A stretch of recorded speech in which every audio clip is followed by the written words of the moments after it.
Hi, I'm Brad.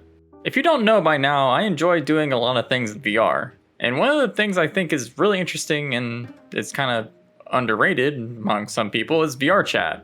VRChat creeps people out, and I get that. It's kind of scary for people that really just hop in there by themselves and see all these crazy creatures, and just it can be terrifying.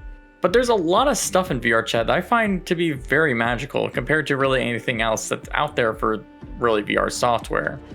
I like to compare VRChat to how the internet was in the 90s, where it was just a bunch of tinkerers and a lot of experimentation and just tons of passionate people.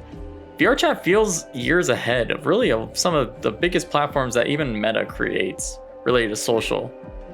The capabilities are growing daily, and some of the worlds that I see every time I hop on are crazy. So I decided I really wanted to make a new series of videos every weekend, or at least every other weekend, that would show off some of the best worlds that I see for that week.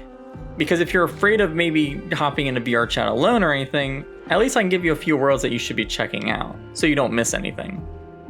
So yeah, let's get into that right now. This is VRChat's Weekend Worlds by Sally Bradley. The first world is Urbyss by Squid. It's a city where you can draw the platforms that you walk on.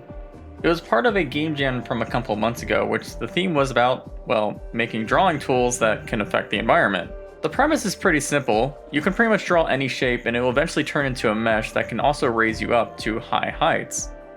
You can also use it to make bridges or really anything else that you want to do.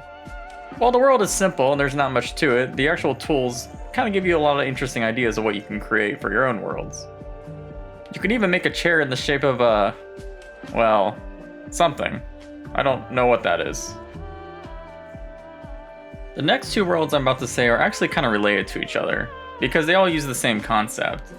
A new thing called LTCGI is taking VRChat by storm, and you'll probably see it in a lot more worlds as time goes on. Basically allows video players with real-time lighting. The first world I'm showing off here is called Offline by High.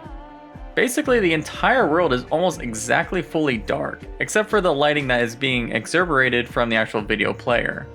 It looks really immersive when you have music videos or really anything going on. There's also a lot of real-time reflections coming off the glass of the room and even the refrigerator. It looks gorgeous, and it even supports 3D video. Definitely recommend you check it out. Recently I did a video pretty much talking about the capabilities of being able to preserve things such as theme parks into VR. Well, using that global illumination, we actually have a world from GuusDeKroon called Disney's HEA Fireworks. It's basically a giant sidewalk with a giant video player of one of Disney World's fireworks shows. But due to the lighting is so realistic and the audio is great, it honestly is a pretty good experience, better than I thought it would. I'm excited to see what more people do with the global illumination lighting from video players. The next world you could probably spend maybe an hour or even more exploring with your friends. It really took me by surprise, and it's one of the highlights I think for the whole month of worlds I've seen. It's called Olympia Nights by DrMorro. I don't even know where to begin with this one. It's got a bunch of drivable boats and other things. You can walk across the entire sea that you see, and pretty much everywhere is visible in the naked eye. It's got beautiful skyboxes and movable clouds, and really the entire lighting and landscape just looks gorgeous. But there's just so many surprises on this map that I really don't even want to give them all away. There are underground caves you can explore behind these mountains, and there's even things such as eggs that transport you to their mothers, which will fly you across the entire land to give you a better view. A bird's eye view, I guess. Again, I just can't overstate how much there is to do in this world, and I definitely recommend you check it out if you haven't already. Something you might not know about me, but I have a really interesting fascination with public transit.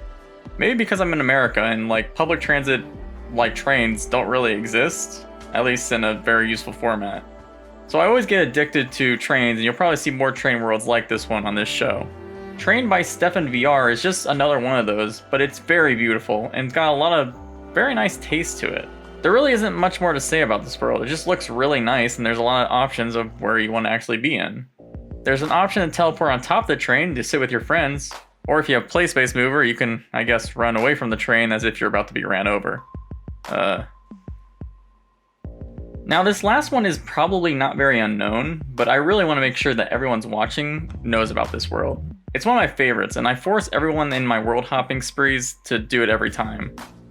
It's called SquatGym.